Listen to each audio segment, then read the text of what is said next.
sociedad todos ocupamos un lugar muy bonito, que es el de estar entre el arte y quien quiere saber de él, y la Fundación es de verdad modélica en eso. La Fundación Santander también es modélica en el apoyo que nos da. La semana pasada estuve en otro museo dando otra conferencia y también era la Fundación Santander la que lo apoyaba. El director, aparte de amigo, bueno, yo creo que preside sobre un momento especialmente feliz para la historia del museo, al menos para mí. No sé lo que acabo de hacer, pero algo malísimo. A ver cómo recupero yo esto. Así, vale. Y me congratulo especialmente, Miguel, de que hayas aceptado formar parte de este curso con una conferencia que das la semana que viene. El título de La grandeza de Rubens es quizás redundante, pero lo he cambiado o lo he modificado un poco. Al final, lo que voy a hacer yo es una aproximación muy personal a algo así como ¿dónde veo yo la grandeza de Rubens? Sería el título que más se ajusta al contenido. Y vamos a empezar inmediatamente a andar. Y lo que vamos a hacer es una serie de pinceladas que van a ir descubriendo, os espero, aspectos del arte de esta persona, también de su personalidad, aunque el arte al final es lo importante, me parece a mí. Nos han dicho ya varias personas que tenemos la mayor colección que existe de Rubens, con unos 90 y pico cuadros. Se conservan unos 1500 cuadros de Rubens. Debió pintar algunos más. Fue un pintor muy conocido en vida, con lo cual lo normal es que sus cuadros se guardasen con cuidado desde que los pintó. No es lo mismo con Vermeer, pintores que se descubren a posteriori o que se valoran a posteriori y, por lo tanto, pintores para los cuales había razones para no cuidar muchísimo sus cuadros desde que se pintaron, digamos. 1500 cuadros conocemos aún de Rubens. El pintor objetivamente más importante, más influyente, de mayor éxito, de mayor dinero, que lo gana en su carrera y también con inversiones inmobiliarias y otras cosas, de su generación, seguramente del siglo XVII o al menos de la mayor parte del siglo. Formaríamos colas más largas a las puertas de un museo actualmente si hiciésemos una exposición de Caravaggio, de Velázquez, de Rembrandt, de Vermeer, no sé si de algún otro pintor del XVII, pero ese no hubiese sido el caso en el siglo XVII, cuando Rubens era incuestionablemente la gran figura. Se convierte además en un modelo a imitar por imágenes como las que veis, ¿no? Esta sensación de que un pintor, además de pintor, puede ser un gran señor. Lo que veis a la derecha es una imagen de Rubens en 1609, ha nacido en 1577, pensar en él como un habitante de ese espacio cultural que es el largo Renacimiento, nace un año después de haber muerto Tiziano, 12 o 13 años después de haber muerto Miguel Ángel, es heredero de esa manera de entender la vida y el arte que en las escuelas nos enseñaban que era diferente del Renacimiento, del Barroco, pero en realidad yo creo que es más certero verlo como una continuidad. El cuadro de la izquierda es una imagen suya de 1623, el de la derecha de 1609, como digo. Una de las primeras cosas que nos encontramos al pensar en Rubens, al hacer, digamos, difusión de altura, que es lo que vamos a hacer en este curso, muy a fondo, muchas conferencias, muchos ponentes, una de las cosas que nos encontramos es una imagen de un pintor absolutamente sin fisura ninguna. Es un personaje perfecto, Rubens. Lo es por éxito profesional, lo es por éxito social, lo es por el hecho de que su imagen la utilizan otros para construir la suya propia. Parece un personaje perfecto, de éxito absoluto. Y, sin embargo, yo creo que es útil introducir un par de cuestiones biográficas que nos hablan de una cierta tensión, la tensión que caracteriza todas las vidas. Rubens nació en 1577, un momento de conflicto. Nació en Alemania, no nació en los Países Bajos, un momento de conflicto en los Países Bajos. Y nació en Alemania porque en 1568 su padre, un abogado de simpatías calvinistas, educado en Padua, en Leiden, en Lovaina, una persona cosmopolita, fue interrogado por la administración española que acababa de retomar la ciudad de Amberes, 1568, y tuvo que exiliarse a Alemania.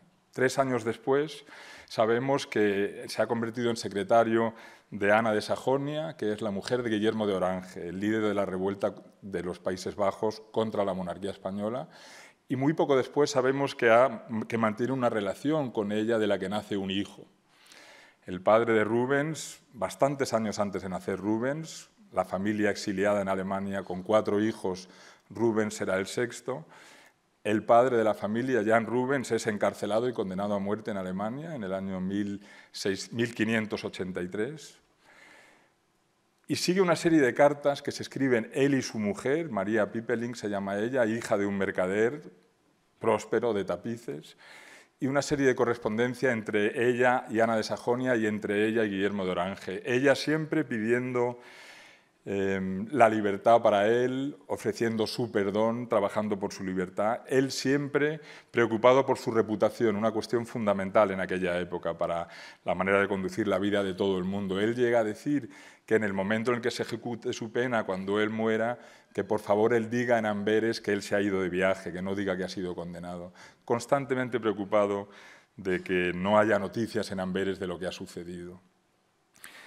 Cuando nace Rubens, en 1577, me he equivocado con las fechas, perdón, estábamos al final de los años 60. Cuando nace Rubens, la pena de muerte ha sido conmutada, primero por una prisión domiciliaria y después la familia se le permite residir en Colonia, no se les permite salir del país, no pueden ir a los Países Bajos, pero un año antes de nacer Rubens, Ana de Sajonia ha muerto, la pena del padre es conmutada.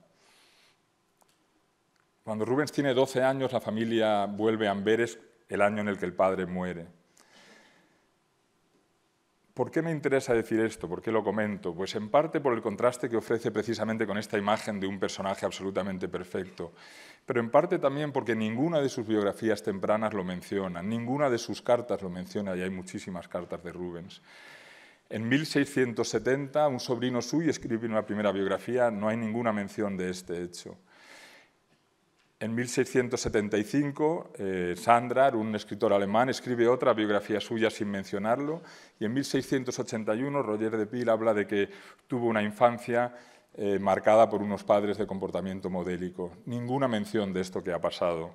Yo entiendo que hay un esfuerzo especial por parte del pintor y por parte de sus biógrafos por lavar esta vergüenza temprana, podríamos decir. Rubens vuelve con su madre, el padre ya ha muerto, pero con noticias, digamos, o con ecos de esto en un pasado familiar que no tendría especial importancia si no estuviésemos hablando precisamente, como os digo, de esta imagen de un pintor cuya carrera parece absolutamente perfecta.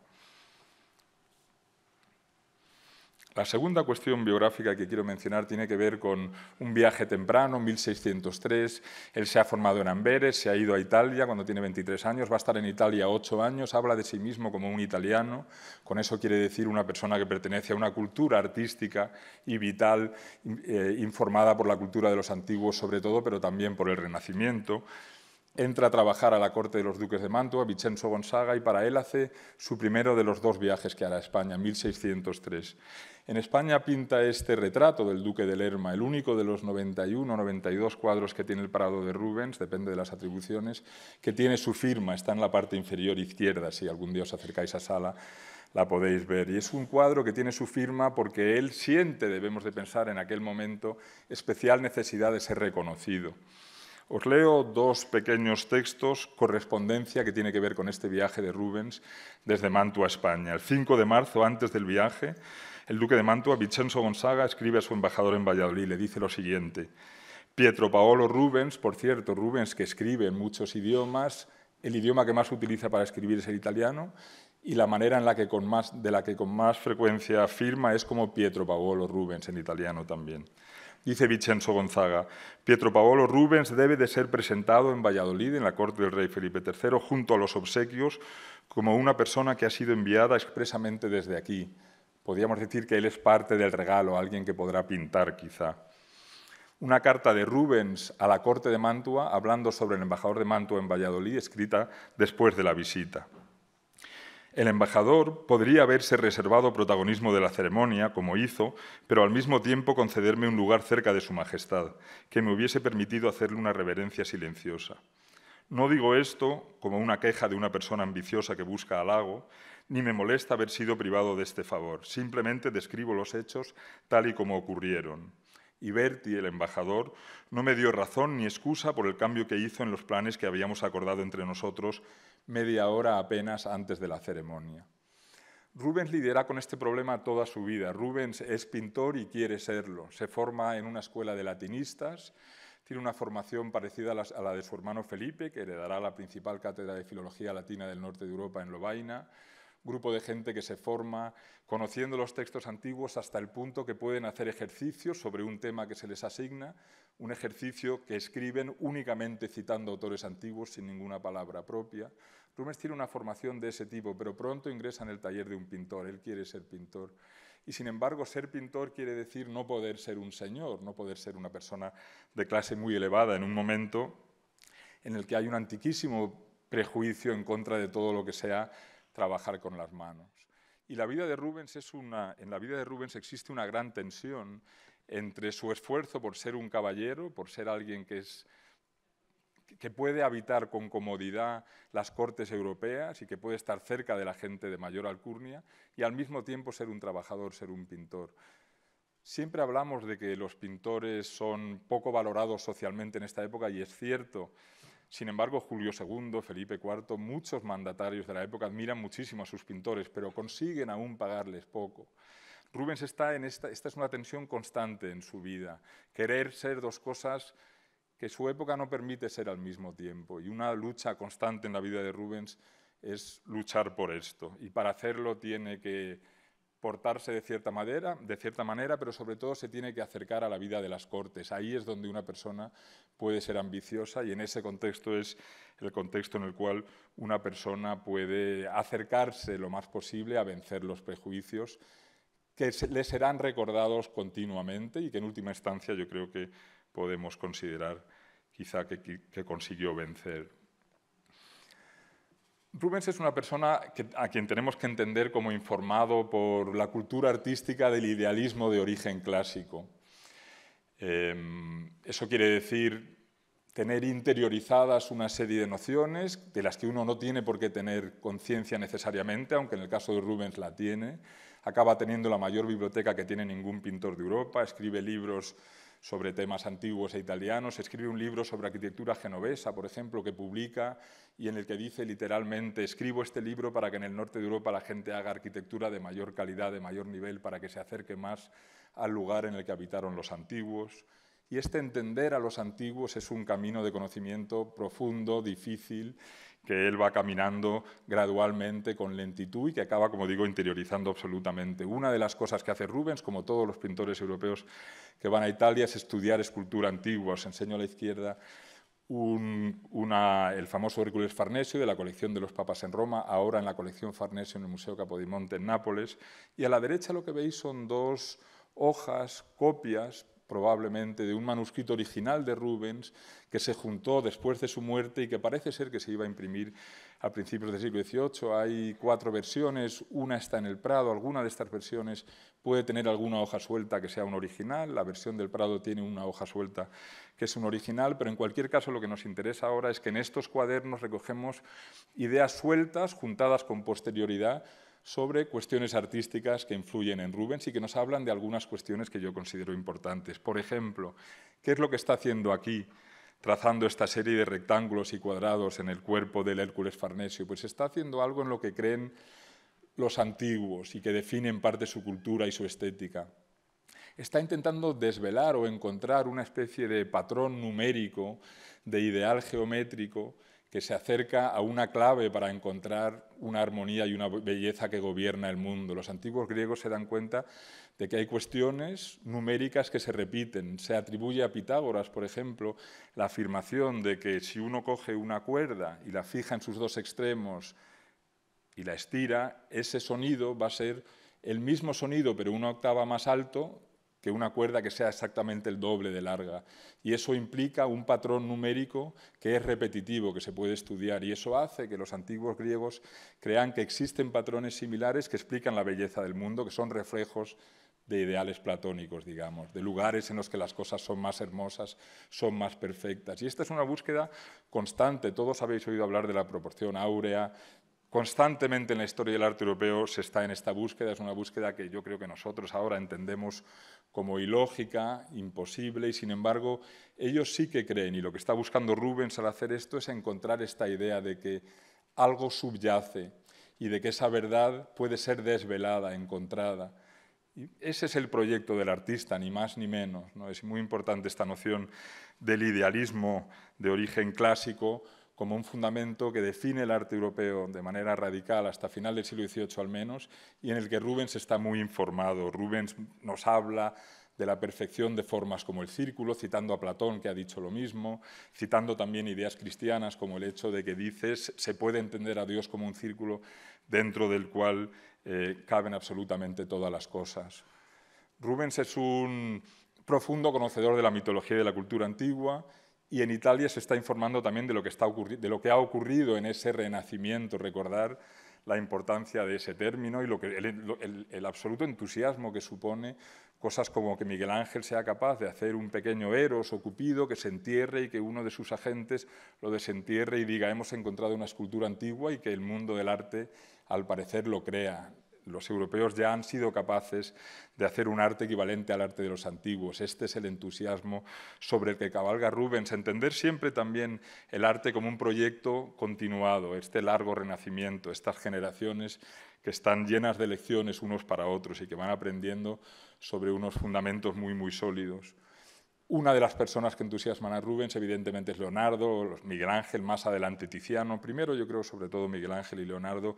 Rubens compra un dibujo de Leonardo, un dibujo que reproduce la parte central de la batalla de Anghiari, que es un fresco pintado en el Palacio de la Señoría, que había desaparecido ya en torno a 1555. Rubens lo retoca, hablaremos un poco más adelante de los retoques que hace Rubens, pero aquí aprende algo que voy a repetir mucho y que es muy importante también, que es una idea de que en la naturaleza se encuentra un cierto pálpito o vitalidad, una especie de animación o transformación constante, y que la exaltación de esa idea es un elemento fundamental en el arte de Rubens. Y voy a repetir esto quizá demasiadas veces.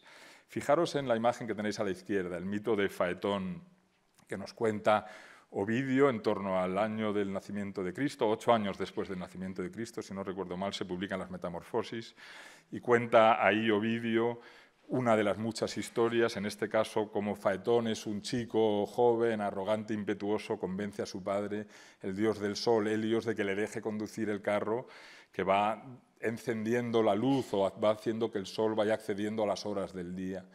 El padre sabe que ese carro es ingobernable y que ese chico no lo puede conducir, y sin embargo pienso yo que guiado por ese amor débil o amor blando de padre, al final se lo concede. Es como si el chico le pidiese las llaves del coche y el padre le dice no te lo puedo dejar, y al final se las deja, y lo que ocurre es lo que tenía que ocurrir. El chico es incapaz de gobernar el carro de las horas y Júpiter acaba fulminándole porque está destrozando todo aquello que existe. En la parte inferior derecha veis parte de la Tierra. El carro del Sol se había acercado demasiado a la Tierra y la estaba quemando, ¿no? Y implora a Gea, la diosa de la Tierra, y Júpiter destruye al chico. Lo importante, bueno, aparte de esta concepción dramática de la vida que vemos en estos mitos, que es fundamental, absolutamente fundamental para entender a Rubens, pero fijaros lo que está pintando y cómo lo está haciendo, ¿no? Este despliegue inspirado en Leonardo muy claramente en la parte de arriba, todas las figuras de esa especie de angelotes, todos con alas distintas que vienen de estudios muy minuciosos que hace Rubens de distintos relieves que está encontrando en Roma, en los cuadros de la Farnesina de Rafael, etc. Fijaros también en la parte inferior izquierda de la imagen, este caballo. Estamos viendo al caballo como si lo viésemos desde debajo, ¿no? Está, como parece, va dando volteretas según va cayendo. Este caballo de aquí lo añade Rubens, el caballo blanco lo añade Rubens a la escena unos años más tarde, una costumbre muy típica de él, la de ir retocando, repintando cuadros. Hablaré de eso un poco más tarde también. Este es un cuadro relativamente pequeño, unos 130 centímetros de alto, está en la National Gallery de Washington.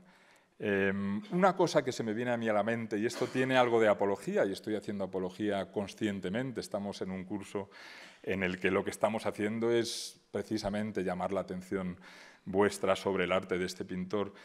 A mí me llama la atención aquí que veo dos cualidades que podrían ser contradictorias. Una es una habilidad extraordinaria de un pintor aún relativamente joven, esto está pintado en Italia, 1604, 5 más o menos, cuando el duque de Lerma, una cosa así, y sin embargo un pintor que no está haciendo alarde, que no está mostrándose a sí mismo, que no es espectador de sí mismo, podríamos decir. Esto es una cualidad que destacan algunos pensadores antiguos. Platón en el Timeo también dice, en uno de sus diálogos, dice que los seres humanos somos egoístas por naturaleza, y en el arte eso se plasma en que los artistas tienen tendencia a mostrarse demasiado.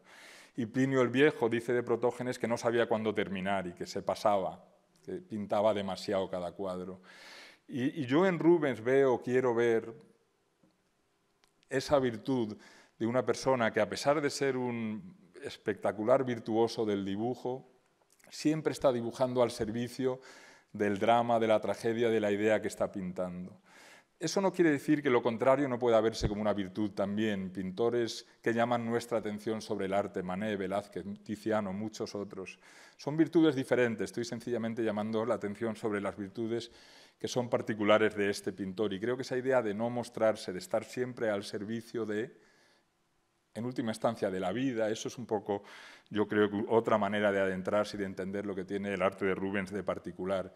Es un arte que está al servicio no del arte, sino de la vida, que pretende transmitirnos, hacer que nuestra mirada se centre no en el arte, sino en la vida, en ese pálpito, en esa exaltación, en el drama que esté contando en cada uno de los momentos que está contando. Rubens pinta, al poco de volver a Amberes, no estoy haciendo una secuencia cronológica, simplemente llamando la atención sobre cuestiones que considero centrales de su arte. Pinta al poco de volver a Amberes, 1609, muy final de 1608 vuelve, en abril de 1609 recibe un encargo para pintar esta Adoración de los Magos, que será repintada posteriormente, llegará a España como obsequio a un embajador y está ahora mismo en el Museo del Prado, como sabéis. Lo pinta para el ayuntamiento. Lo que me interesa que veáis aquí es algo que de nuevo es un eco del Rubens italiano, y eso es como él piensa en sí mismo. Fijaros en los dos cuerpos de esos dos porteadores. Rubens escribe que el objetivo de su arte, su proyecto artístico, curioso pensar de esta manera, ¿no? Tener esa visión, no sé cómo llamarla, filosófica, de distancia, de planteamiento objetivo, distante de en qué consiste mi proyecto. Pues él dice que su proyecto es, literalmente, recuperar la grandeza de los antiguos.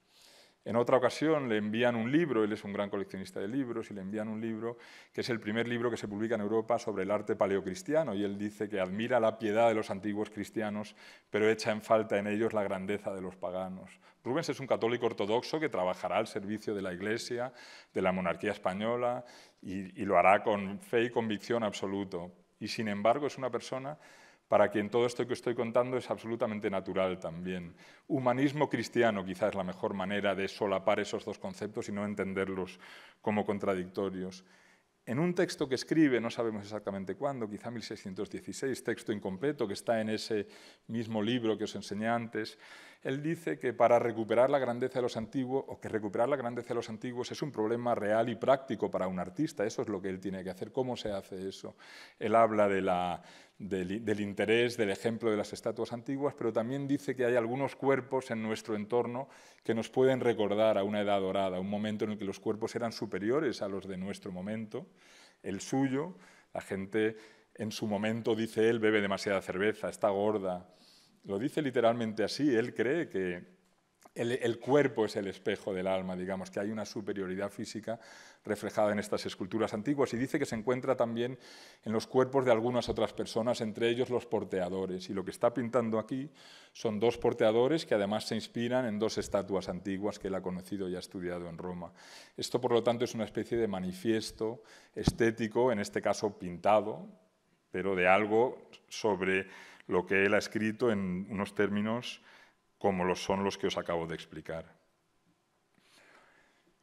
Al poco de llegar a Amberes también empieza a recibir rápidamente los principales encargos que hay en la ciudad, y poco después, digamos más o menos 1620, quizá un poquito antes, 1618, ya tiene el mayor taller de Europa, ya es el principal pintor de las cortes monárquicas de Inglaterra, Francia y España, ya es el pintor de los príncipes de Alemania, del rey de Dinamarca, ya se ha convertido en el pintor principal de Europa. Estamos un poquito antes. Principal pintor de Amberes, hace para las grandes iglesias de la ciudad dos grandes trípticos. Los dos están ahora en la catedral, 1610, 1612 más o menos. Este es uno de ellos. Y fijaros lo que estamos viendo, ¿no? Esta versión tan engrandecida y tan romanizada o tan a la antigua de la religión cristiana, en la que yo encuentro también mucha sabiduría de pintor, de transmisor de un mensaje, de pintor que está al servicio, en última instancia, insisto, en está al servicio de aquello que está pintando. Y a mí me llaman la atención aquí dos cosas. Una es el contraste entre la serenidad o la resignación cristiana de las caras de San Juan y María a la izquierda y del propio Cristo, ese Cristo que parece Zeus, ¿no?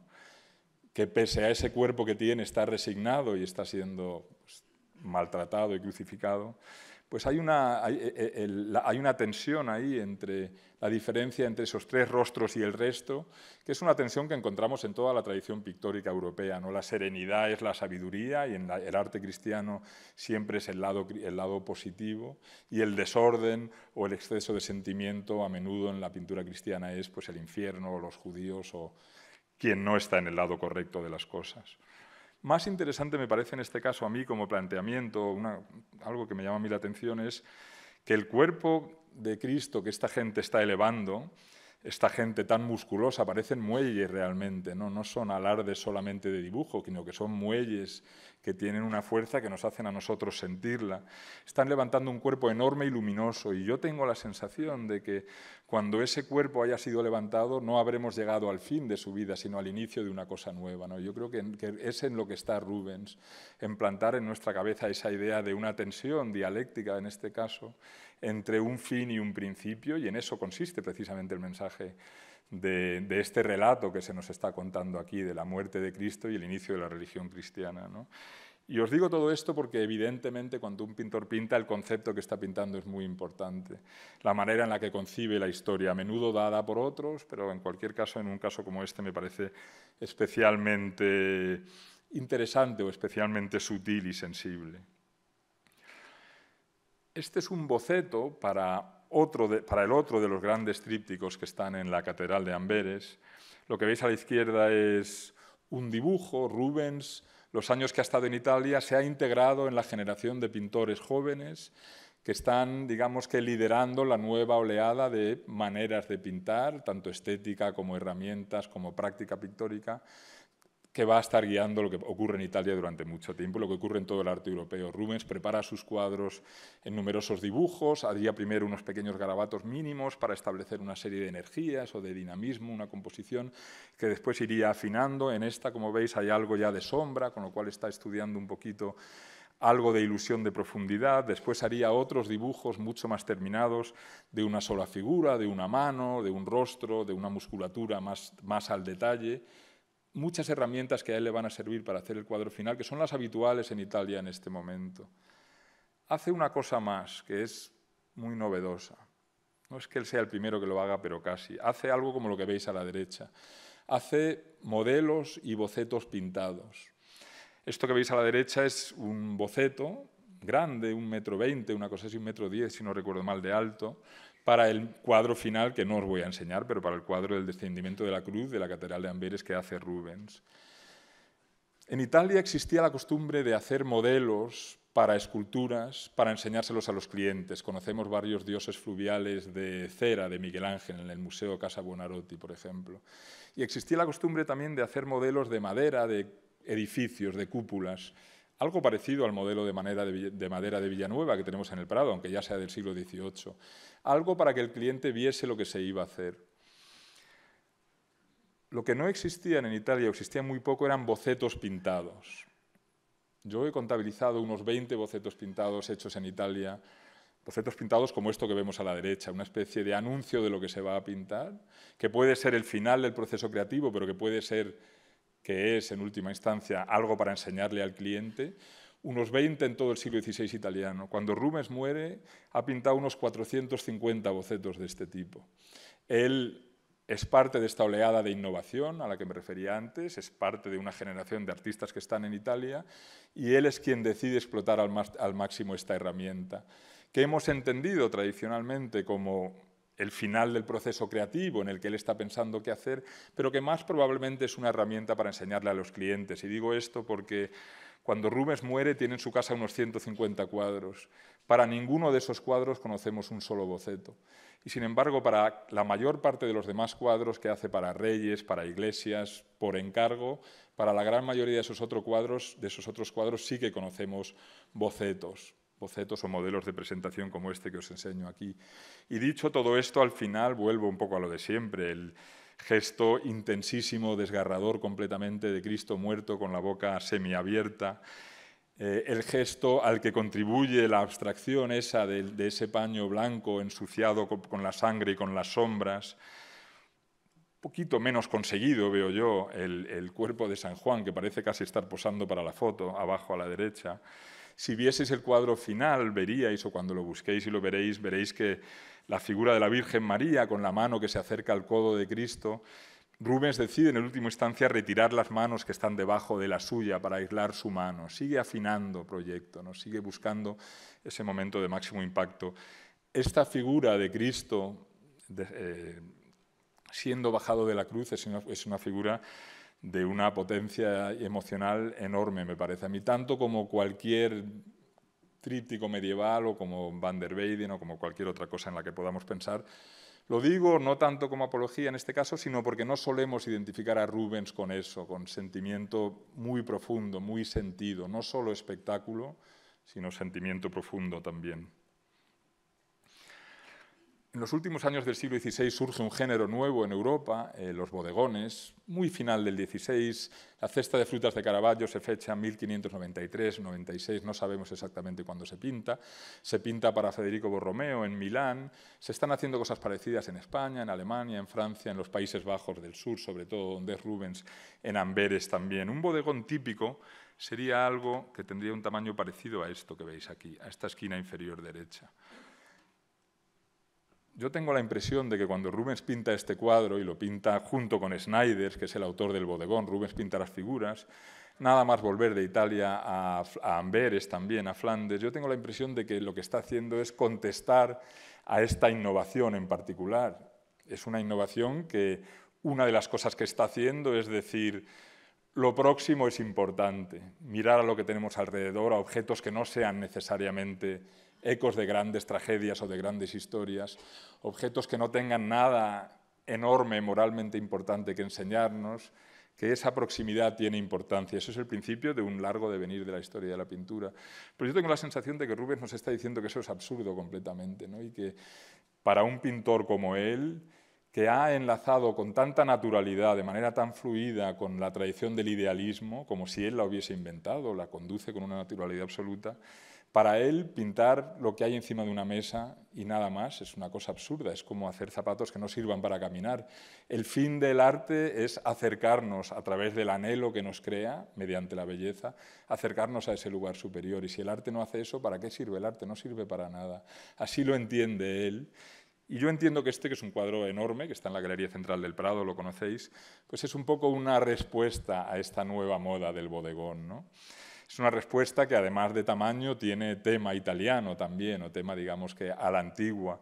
Plutarco escribe en sus vidas comparadas sobre las virtudes de algunas personas que son ejemplares y que nos pueden servir a los demás, y uno de esos es Filipómenes, un general aqueo que se distingue, aparte de por su grandeza, por su discreción o modestia, se acerca un día a una pareja de personas y le dicen que les ayude porque están preparando un banquete para Filipómenes, y él se pone a trabajar y en ese momento se dan cuenta que él es Filipómenes y él estaba discretamente ayudándoles a trabajar. Bueno, de nuevo, un cuadro debe de estar al servicio de algo más elevado que algo sencillo y común. Oigo últimamente, en una especie de anacronismo que caracteriza bastante a la historia del arte de nuestra época, creo, se oye bastante decir que el bodegón es un género muy importante, como si no lo fuese, ¿no? O decir que podemos valorar el bodegón del 17, de Zurbarán o de Van der Hamen o de otros, como si no lo valorásemos ya, ¿no? Y sin embargo, decir eso es no darse cuenta de que lo importante de nuestra labor es acercarnos a cómo pensaban ellos, ¿no? y redescubrir o desvelar para nosotros el hecho de que para ellos el bodegón es un género menor. No es cuestión de estar de acuerdo, no, es cuestión de saber que para ellos el arte debía ser ideal, debía ser conductor de un ideal y debía de serlo porque eso implicaba una lección moral, etc. Debía contar historias importantes. Y quienes están iniciando la pintura de bodegones están intentando abrir un mercado nuevo con dificultad al principio, es el principio de una novedad. Pero la manera de ver las cosas de entonces es idealista y tiene que ver con hacer algo que explica muy bien este cuadro que os acabo de contar. esta concepción de la vida como algo con su pálpito vital animado la plasma Rubens mejor que en ningún otro sitio, yo creo, en sus paisajes. Yo estoy dándoos unas pinceladas de cuestiones que se van a tratar muchas de ellas en este curso y tendremos una conferencia sobre los paisajes. Pero ¿cómo no voy a enseñar este paisaje? Es absolutamente irresistible. Este es un cuadro de unos 2,20 metros de ancho. Está en el Kunsthistorisches de Viena, en el Museo de Historia y Arte de Viena. Y es una tormenta en un paisaje que tiene una historia mitológica, que viene también de Ovidio, de las Metamorfosis. A la derecha veis a Filemón y Baucis, esa señora y ese señor mayor, junto a Mercurio y a Júpiter. A Júpiter le veis apenas, creo, aquí con sus rayos en su mano derecha. Ellos son los únicos habitantes de un lugar que les han dado cobijo y, por lo tanto, cuando ellos castigan a ese lugar, los dioses, con una gran inundación, una prefiguración del diluvio, son los únicos a los que salvan. Pero lo que me interesa a mí aquí es cómo Rubens anima este paisaje. El hecho de que lo quiere animar, lo quiere dotar de alma, quiere hacer que sea experiencia vivida para nosotros y, sobre todo, cómo lo hace. Fijaros la enorme riqueza de pinceladas que tiene el fondo de esta escena, que os voy a enseñar ahora en un detalle en el lado derecha. Las pinceladas van en todas las direcciones, son de todos los tipos, tienen todos los grosores, se mueven, digamos que linealmente o se mueven en zigzag. Una de las pocas normas que se pueden encontrar, yo creo, para distinguir un gran pintor de otros, y ni siquiera esta sirve en última instancia, es el hecho de que parece en cada instante estar replanteándose desde cero lo que está haciendo. Pinto una tormenta, ¿cómo pinto cada centímetro cuadrado de esa tormenta? Es más habitual ver pintores que recurren a una fórmula. Una tormenta se pinta así, siempre hago lo mismo. Ni siquiera esa norma funciona, pero yo creo que entendéis lo que quiero decir con Rubens, este poder absoluto de esta tormenta que parece responder. Es como si esta tormenta tuviese una idea de lo que es una tormenta a la que pudiese aspirar, ¿verdad? Tiene algo de idealista también. Es muy raro ver fenómenos rubenianos en la naturaleza y, sin embargo, yo llevo toda la vida viéndolos, muy de vez en cuando. Pero esto, por ejemplo, es una tormenta de la que estuve cerca en el estrecho de Messina, entre Reggio di Calabria y Messina. Y esto es cuando la naturaleza te muestra. Los fenómenos atmosféricos nos muestran estos vectores de fuerza, esta energía acumulada, de repente vemos en ella cosas que Rubens nos está anunciando en su pintura constantemente, ¿no? Esto es lo que a él le está inspirando, estos son los patrones, los ritmos, los vectores, las fuerzas que él entiende que están en acción en la naturaleza. La naturaleza consiste en eso, no es una reunión casual de nubes, sino que consiste en eso. Es bonito, me viene a la mente ahora, es bonito, recuerdo leyendo la Eneida, cuando Eneas se va de Túnez, de Cartago, va a Sicilia, hay una gran tormenta. Yo recuerdo en la tormenta están peleando Éolo y Neptuno, y es una pelea épica, ¿no? Y cuando uno está en una gran tormenta en el mar es bonito verla así, en lugar de ver, bueno, el telediario con el anticiclón y la borrasca, que seguramente sea cómo funcionan las cosas. Pero esta visión, digamos que épica, trágica, animada, absolutamente con pálpito, es lo que yo encuentro en un paisaje como este, que me parece que es absolutamente espectacular en este sentido también. Y esa energía que vemos en la naturaleza la vemos también en cómo Rubens pinta todo lo que pinta. Este es uno de los 20 modelos, bocetos grandes, que pinta para Isabel Clara Eugenia, la hija de Felipe II, hermana de Felipe III, tía de Felipe IV, los reyes que gobiernan España y la monarquía española, a la que pertenece Flandes y Amberes y para quienes trabaja Rubens. Ella es una persona muy importante para él, Isabel Clara Eugenia. Él es asesor diplomático y político suyo y, aparte, es su pintor. Ella le encarga una serie de tapices para las descalzas reales. Ana García nos hablará de eso y de otros tapices, pero yo quiero que os fijéis aquí en cuestión de energía, sobre todo, ¿no? Esta sensación de que estamos aquí ante una gran tormenta también, que entra por la derecha y sale por la izquierda. La verdad cristiana, a manos de esta especie de baile de rock and roll, parece, a manos del padre del tiempo, con la hoz, con la guadaña, van a atropellar, a pasar por encima de una serie de figuras, de arriba abajo. Son un musulmán, un hereje judío que tiene un cuchillo en la mano izquierda con la que va a destruir unas hostias que tiene en su otra mano. Enfrente veis una escultura que está siendo destruida con un martillo. Ese es un iconoclasta, un protestante. Aquí está Calvino, Lutero, Tanquelmo de Amberes, un hereje local. Bueno, es el atropello de esa serie de figuras. Y fijaros qué interesante, la coreografía y pensar en los pintores como coreógrafos y Rubens como uno de los grandes, aunque como coreógrafo es claramente un discípulo de los escultores antiguos.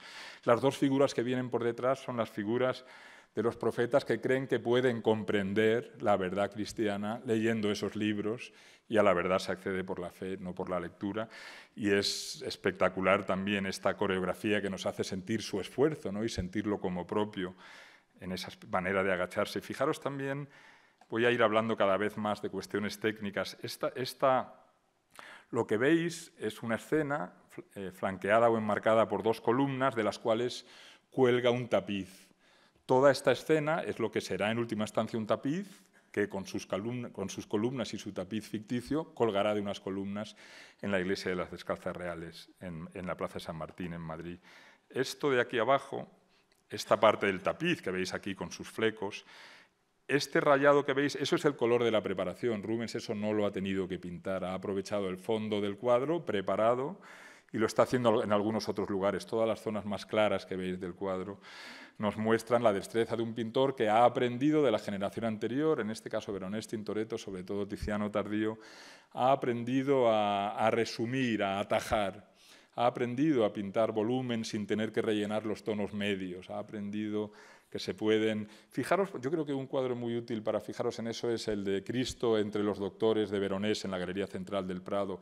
Fijaros en la ropa, un paño rosáceo que hay en el primer plano, y fijaros en ese cuadro como las luces, como unas pinceladas blancas, si os alejáis crean la sensación de relieve, y si os acercáis está muy disociada la pincelada de lo que representa. Si os alejáis, sin embargo, la ilusión funciona perfectamente.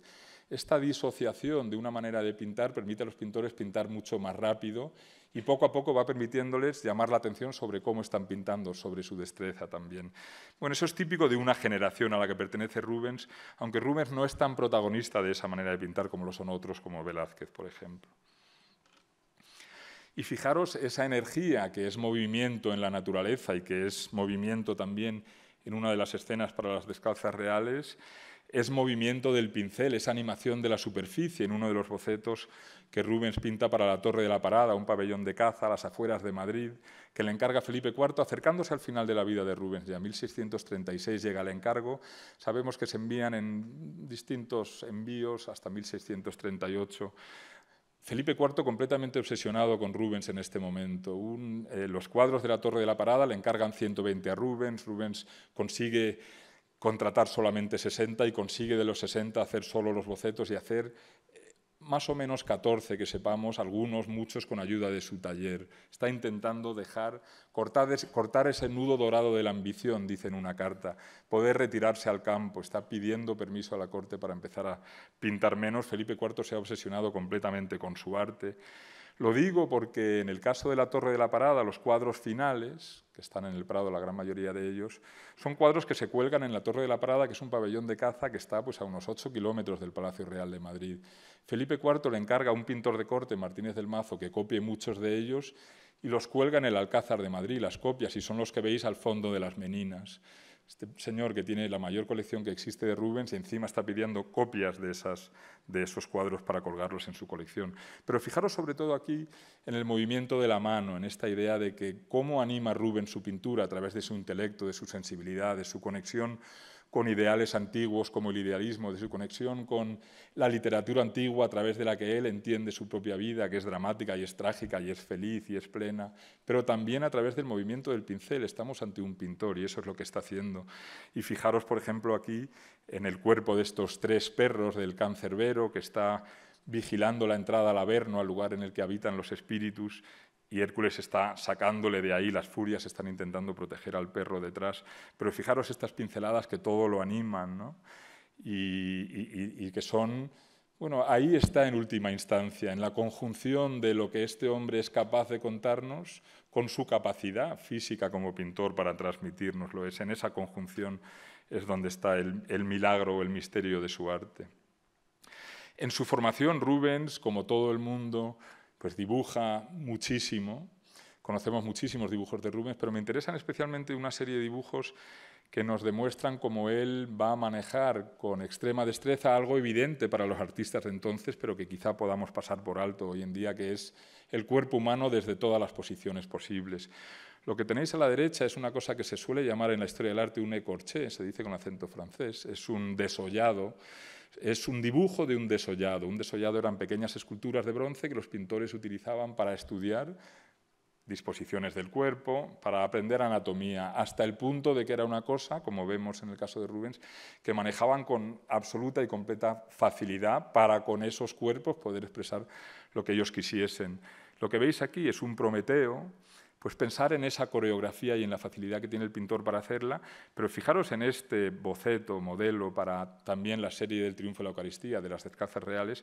Fijaros, todos estos cuerpos, cada uno de ellos es una variación de la postura de uno de los demás cuerpos. Todos ellos son posibles gracias a la facilidad de manejo, a la absoluta facilidad que tiene Rubens de hacer estas cosas, porque ha aprendido a hacerlas como consecuencia de una formación continuada, lenta, que además va a caballo de varias generaciones de artistas. Y esto es una cuestión también muy importante. Yo creo que cuando hablamos del arte de la pintura en Europa en el siglo XVII, estamos hablando de la historia de un éxito enorme que lleva 3 siglos de conquista de ilusión de profundidad, movimiento, capacidad de manejar con absoluta soltura el cuerpo humano, etc. ¿no? Y es muy importante esta idea de que se está dando valor a un mismo tipo de actividad durante mucho tiempo y que eso es lo que permite que estos artistas sean capaces de pintar con esta destreza. Os enseño a la izquierda me gusta mucho el esqueleto este que veis aquí, que está sacando a Eva por los pelos del paraíso, está sacando a Adán y Eva del paraíso. Es un boceto que hace Rubens para una iglesia, la iglesia de los jesuitas en Amberes, que contrata en 1621, y ese contrato es un contrato interesante para nosotros porque ahí Rubens habla de interacción con su taller. Llegaría a tener, posiblemente antes de ese año, en torno a unos 25 ayudantes trabajando en algún momento con él. Ese sería el momento de mayor cantidad de ayudantes. Las casas, los talleres no son enormes en ese momento. Conocemos los nombres de muchos ayudantes, de muchos no, pero él en este contrato nos dice que uno de sus ayudantes, Van Dyck, pintará un cuadro para un retablo, para un altar lateral. Está señalando a un artista por encima de los demás. Van Dyck tiene 22 años menos que Rubens, la misma edad que Velázquez, nace en 1599. Tenemos bastante información sobre interacción de Rubens con su taller. Hay una carta en la que él cuenta a una persona con la que quiere hacer un intercambio de cuadros por esculturas, le dice: esto es lo que tengo en mi taller ahora mismo y esto es lo que te ofrezco a cambio de qué es lo que tienes tú. Y le dice: tengo cuadros hechos por mí, cuestan esto; tengo cuadros hechos por mi mejor ayudante, cuestan tanto; otros hechos por mis ayudantes que yo retocaré, cuestan tanto, etc. Hay una diferencia de precios que no es tan grande como lo sería ahora entre un original y una obra de taller, pero que claramente se está valorando una cosa por encima de la otra. Y tenemos, como digo, bastante conocimiento de esta manera de proceder, que es una manera de proceder que existe en el siglo XV en los Países Bajos, que es muy conocida en Italia en el siglo XVI, el taller de Rafael, etcétera, y que Rubens, bueno, está convirtiendo sencillamente en algo de mayor volumen. En este mismo contrato es interesante también que Rubens dice que pintar algo en esta perspectiva, de abajo arriba, para un cuadro que va a estar colgado en un techo, debería de costar más dinero que hacer un cuadro normal, que es más difícil, que exige más cálculo. Lo dice literalmente en este contrato. Lo que os enseño a la derecha es otro de los bocetos de la Torre de la Parada, en este caso Selene y Endymión. Me gusta mucho de nuevo la tensión entre el hacer y el sentir la historia, ¿no?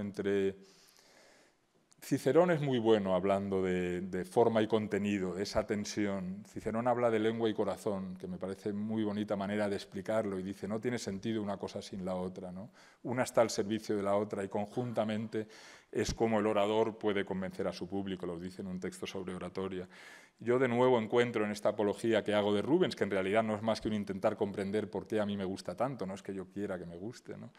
Pues encuentro que en cuadros como este, ahí lo veo. Yo creo que este cuadro, si yo empiezo a mirarlo por esta zona de aquí arriba a la izquierda, empiezo a ver pinceladas, empiezo a ver este marco dibujado con lápiz, una línea con lápiz también que marca el eje central vertical de la composición. Veo por la parte derecha pinceladas oscuras. Fijaros estos pequeños rayajos, son el tiento que él apoyaría sobre la tabla y con su otra mano pintaría. Esos son el tiento rascando la pintura aún húmeda, que se ve a veces en cuadros de Rubens, en tablas de Rubens, en la parte superior derecha.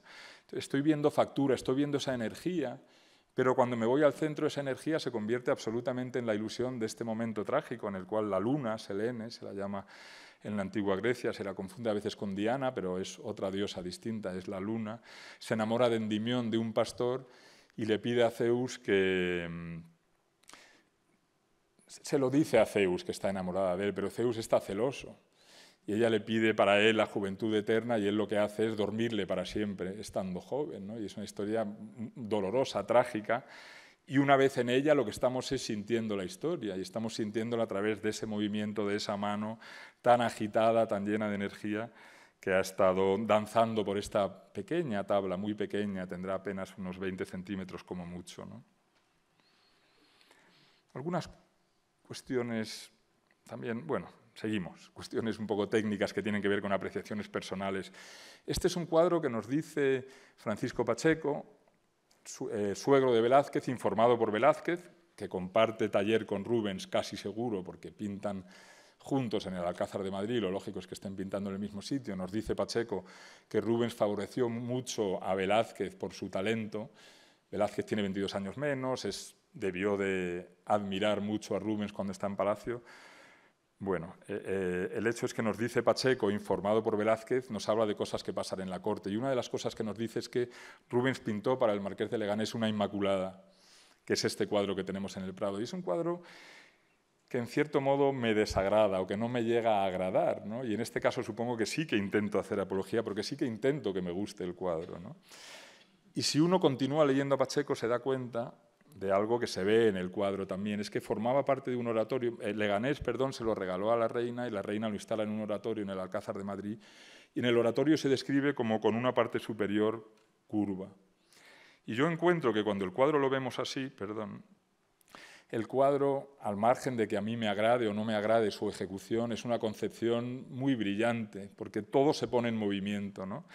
Esta mujer, la Virgen, de repente está sobre esa bola inestable, y todo se pone a moverse en círculo y se acciona un dinamismo que encuentro muy típico del pintor, que no encontraba en el cuadro anterior, cuya factura me desagradaba.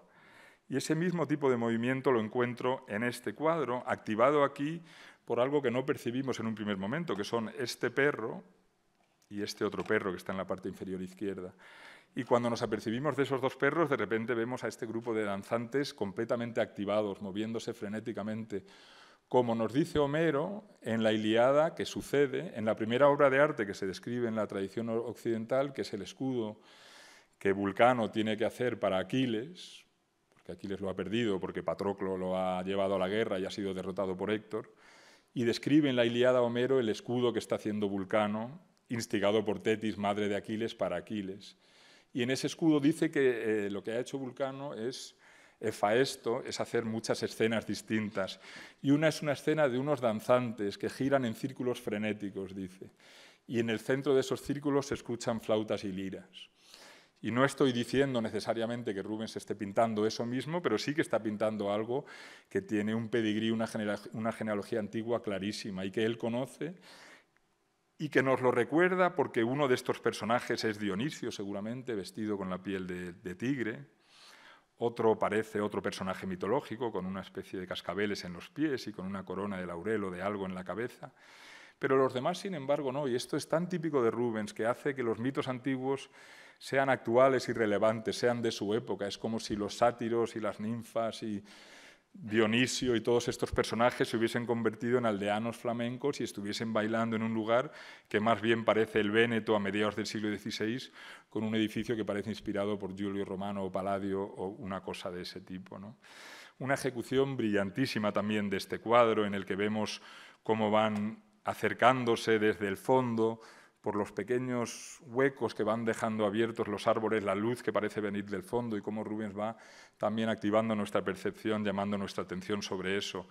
Me llama la atención en este cuadro una serie de pinceladas que no entiendo en este caso, que son estas pinceladas que veis en esta zona, más claras que el resto.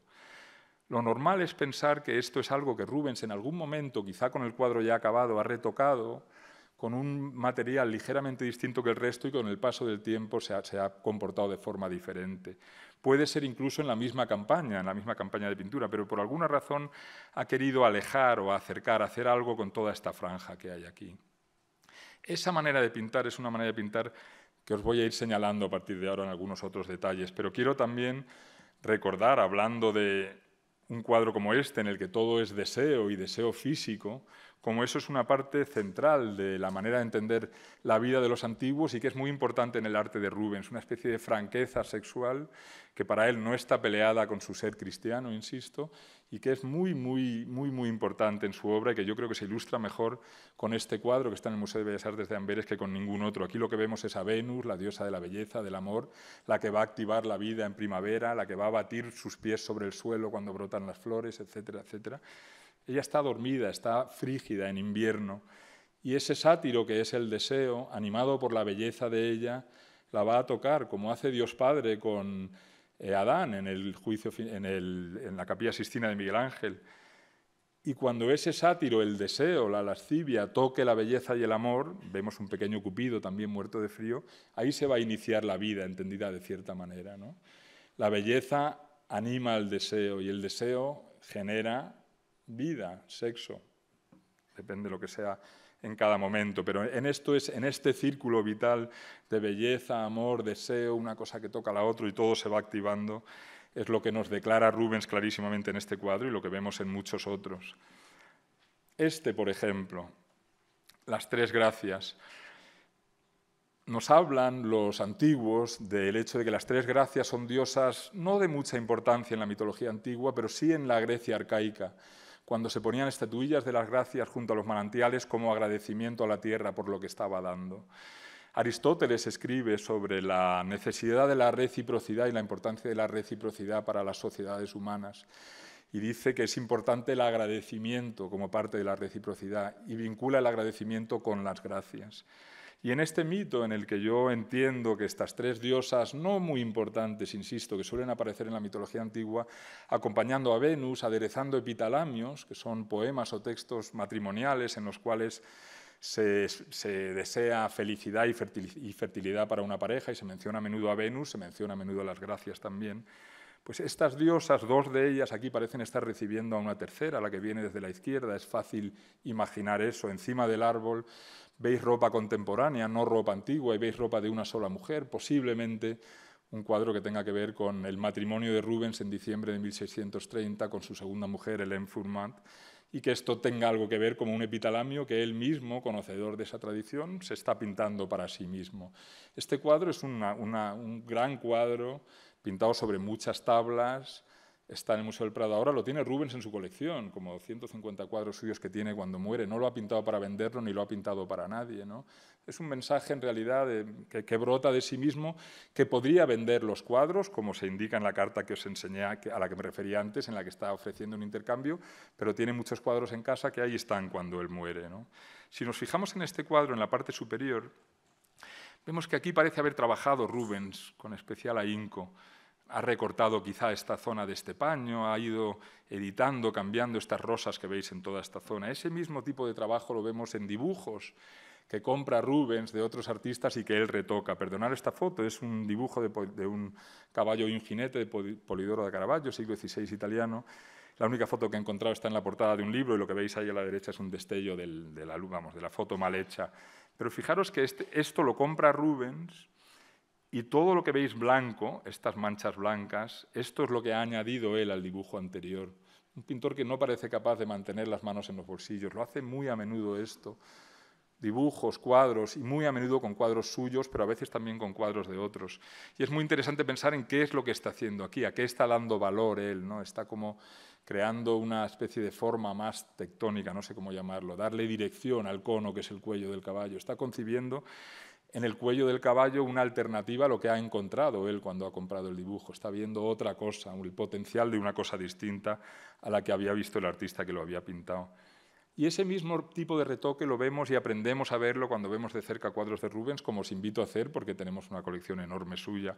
Y en uno de los cuadros de la Torre de la Parada, que pinta Rubens con ayudantes de su taller, y eso es algo que uno aprende a ver, nunca con una certeza del 100%, pero que uno aprende a ver, En este cuadro, por ejemplo, hay varios rostros que son muy claramente no de Rubens. Bueno, yo creo que también aquí la grupa de este caballo es un caballo cuya forma inicial seguramente ha dado un ayudante de taller, y fijaros estas pinceladas que veis aquí, en esta zona y toda esta, son muy parecidas a las pinceladas que hemos visto en el dibujo que os he enseñado, y uno aprende a conocer ese tipo de pinceladas de Rubens y a ver qué es lo que él está intentando hacer cuando está retocando cuadros, porque le interesa cambiarlos o porque los está terminando sencillamente, porque son cuadros hechos por miembros de su taller. Y uno aprende a ver cosas también como esto de aquí, estos pliegues que tienen un tono distinto, que tienen un rojo mezclado con un tono más amarillento que la parte de la derecha, que esta zona de aquí, uno aprende a ver que esto son también retoques posteriores, una segunda campaña. El cuadro terminado se acerca a Rubens y retoca algunas zonas, cambiándolas a su gusto, animándolas, ensanchándolas, estilizándolas, depende de lo que esté haciendo en cada caso. Estamos hablando de esta zona que está aquí. Vamos a ver un poco más de lo mismo en algunos otros cuadros y vamos a ir acabando poco a poco con esto. Fijaros, imaginaros aquí otro cuadro de la serie de la Torre de la Parada, imaginaros aquí estas dos formas cónicas de estos dos troncos, bueno, este cilindro y este cono, apenas perfilados por los ayudantes, con un mínimo volumen y con el perímetro definido por unas líneas. Y en ese momento se acerca Rubens y con esa mano que hemos reconocido ya de ese boceto de Hércules con el cancerbero, por ejemplo, se acerca Rubens y empieza a animarlo con estas pinceladas riquísimas y variadísimas y con muchos tonos distintos. Y al animarlo lo está dotando de vida, ¿no? Y lo mismo hace en este otro árbol. Y es muy claro de ver y muy diferente, y uno aprende a verlo, esta animación de la superficie que es tan característica de este pintor cuando uno va viendo cuadros suyos. Y en la Adoración de los Magos es uno de los cuadros donde aprendemos a verlo, como en los dibujos que compra Rubens de otros pintores que claramente no son él. En un cuadro de Rubens y su taller, ¿cómo está uno seguro? Pues lo está porque lo ha aprendido a ver en otros cuadros como este. La Adoración, cuando Rubens la pinta, la primera versión, esto es una foto de una copia de la primera versión. Fijaros en esta muñeca. Veis parte de la muñeca y veis unos pliegues muy cincelados. Y veis aquí el damasco toda esta zona, todo el labrado no sé cómo llamarlo, de la capa que lleva uno de los reyes. Este es el cuadro que está ahora en el Prado, sobre el que Rubens ha repintado en muchos lugares, 20 años después de haber pintado el original, ha tapado parte de la muñeca, lo veis claramente, creo, con un tono un poquito distinto, con el que también ha querido suavizar esos pliegues que en su idea de la belleza ya no le gustan tanto, no quiere algo tan cincelado, con tanto poder formal. Y todos estos tonos distintos aquí que veis más claros es lo mismo, todo eso es repinte de Rubens 20 años después del cuadro original. Y cuando uno conoce estos repintes y los puede documentar con la claridad con la que se documentan aquí, aprende a ver repintes de este tipo en otros cuadros. Sabemos, entre otras cosas, por análisis que hace el Gabinete Técnico del Museo del Prado, que entre este rojo original y este rojo añadido 20 años después hay capa de barniz, lo cual indica muy probablemente que esa capa original estaba terminada y barnizada, y Rubens cuando llega al cuadro está llegando a un cuadro que está terminado. Y una cosa que nos vuelve a acercar un poco a sensibilidad de Rubens y también a sus repintes. Rubens compra este cuadro de Paul Bril, un paisajista flamenco que trabaja en Roma, y lo repinta extensamente. Fijaros, a partir de aquí para la izquierda, ha cambiado el lugar en el que estaba la roca, ha repintado toda esta zona, unos repintes mal entendidos por alguna restauración antigua que ha intentado limpiar, pero ha repintado también parte de esta espuma, ha repintado un San Jerónimo que había aquí, ha pintado a Psique, y Psique es un mito que cuenta Puleyo en el Asno de Oro, en las Metamorfosis, como se llama el primer manuscrito que se descubre de ese libro.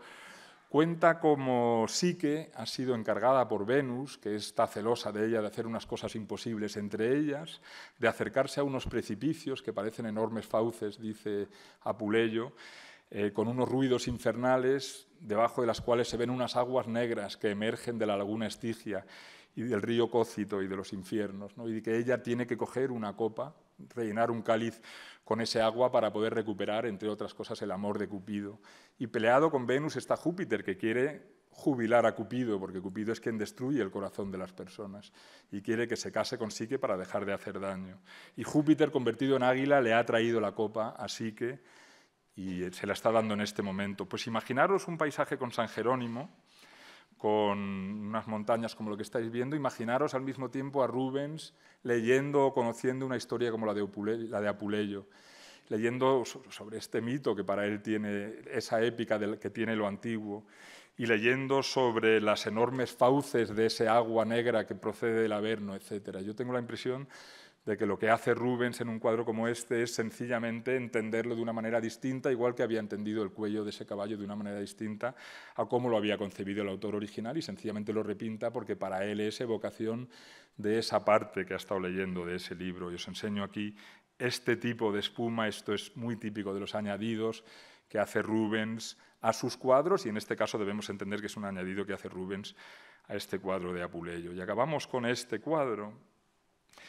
Es un paisaje de Rubens que está en el Prado. Esta foto es muy luminosa, el cuadro no lo es tanto. En la parte inferior veis una historia que viene de las Metamorfosis de Ovidio, también una historia dramática de amor y muerte. En el lado derecho veis a Meleagro, un príncipe que ha juntado a una partida de cazadores para acabar con este jabalí que está destrozando el lugar sobre el que gobierna su padre.